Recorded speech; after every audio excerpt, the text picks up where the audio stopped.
For trades that will last, you need the right structure.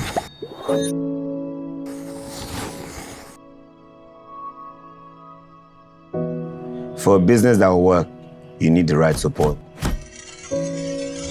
Tony Elumelu was born on March 22, 1963 in Jos Plateau State, Nigeria, to Susan and Dominic Elumelu. His family originally hails from Onitsha Oko in Delta State. He grew up with 4 siblings, including Indudi Elumelu, who serves as a minority leader in the Nigerian parliament. Elumelu pursued his education in economics, earning a Bachelor of Science degree from Bendu State University, now Ambrose Ali University, graduating with a lower second class. He furthered his studies, obtaining a Master of Science degree in economics from the University of Lagos.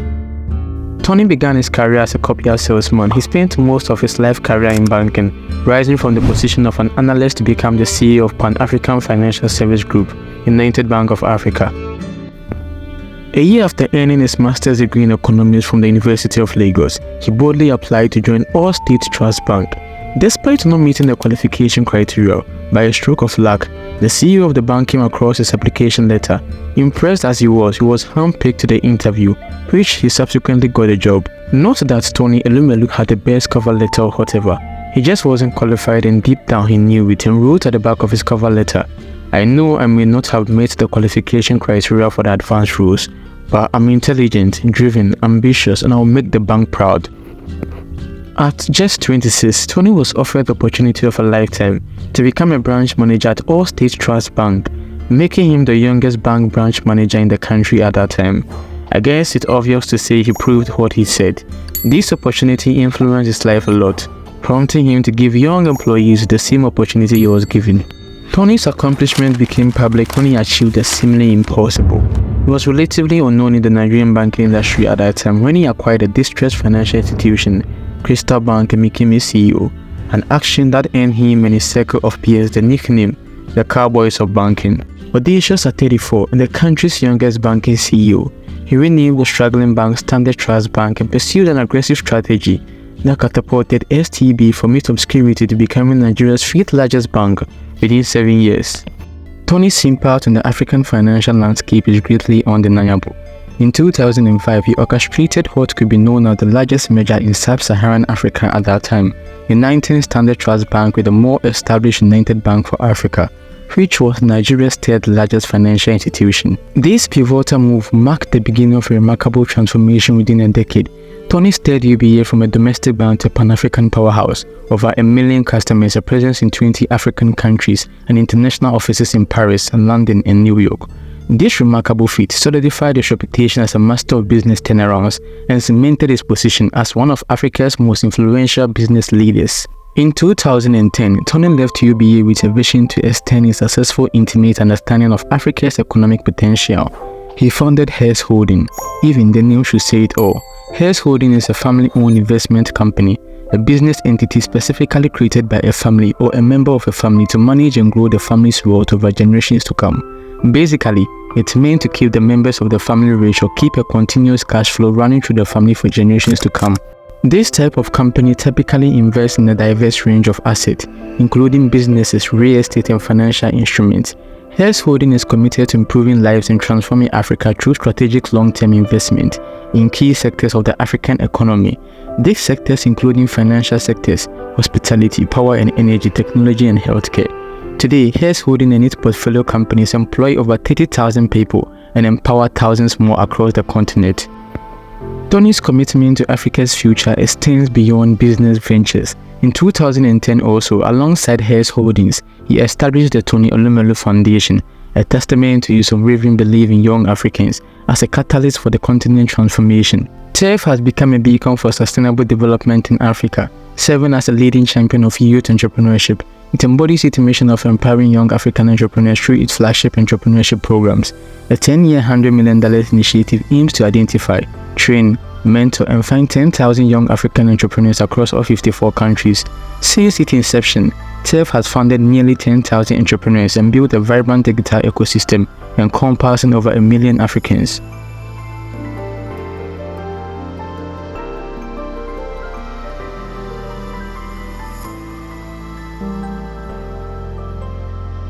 prior to 1997, some professional colleagues and I had been observing developments and evolution of Nigerian banking system, and we felt that the industry will get to a point where some banks will fall off.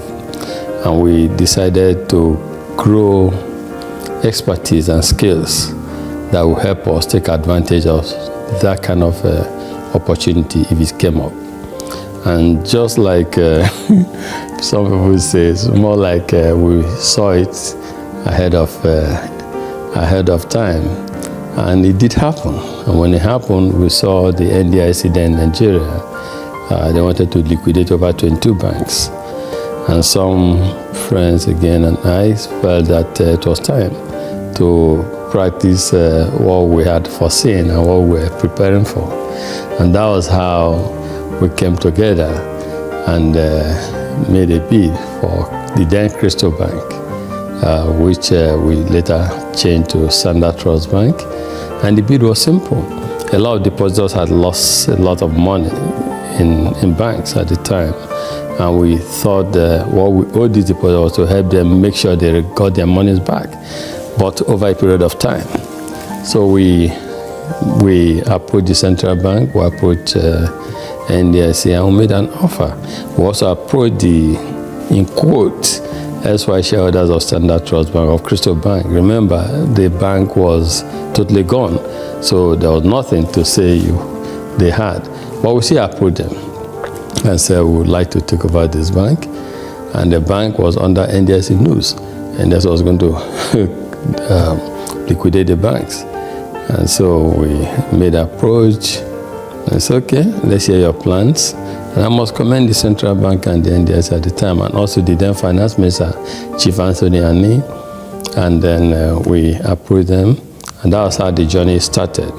It was not really a journey of us putting so much cash into the bank. It was more of creativity, ingenuity ideas, saying, what some people call debt equity swap. So you have depositors are owed by this bank. We want to assume the debt. And so let the depositors be that we are the ones owing them and not the bank. Of course, the pioneers staff, one knew, and all the staff who came on board subsequently, they knew this. And that was how it all started. So we turned around this bank. That gave us, put spring on our souls, and we were ready to bounce more because we saw the first intent had been accomplished. The second intent to become the top 5-10 banks, we became one of the top 5 banks. Standard Trust Bank then, it was more the top 3 banks, UBA, First Bank, Union Bank, Zenith, Guarantee Trust. In fact, Standard Trust was 5th before even others.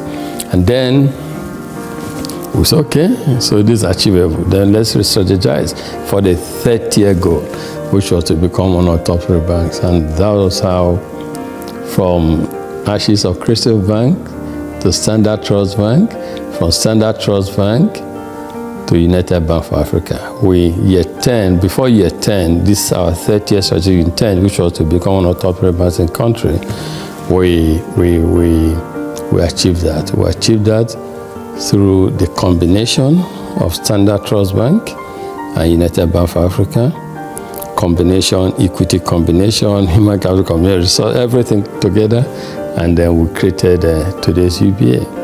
It was quite an interesting and exciting moment for all of us who felt completely accomplished, because recall, when we started, it was a mission to show that this generation of Nigerians and of Africans can make a difference. And that was how it all started. And now when we got to United Bank for Africa, the merger was tough, integrating the big old 70-year-old bank with the young Standard Trust Bank, bringing them together and making sure that we retain the agility of Standard Trust Bank in a big institution like UBA. It was not easy, but we thank God for everyone who was on board and were able to make it happen. And having accomplished our 30th strategic intent, the next thing was, what next?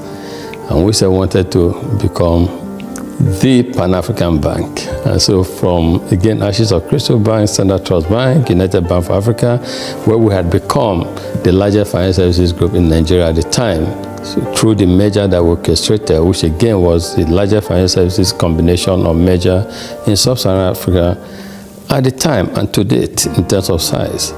And so in 2005, when this happened, we re-strategized again. At the time, we worked with McKinsey. First time we worked on our own, now we work with McKinsey. I said, how do we become the leading financial services group in Africa? And so we came up again with our 3-tier strategic intent for the new UBA. Tier 1 being solidifying our leadership in Nigeria. Tier 2 becoming a Pan-African bank. And Tier 3 having global presence in key financial centers of the world.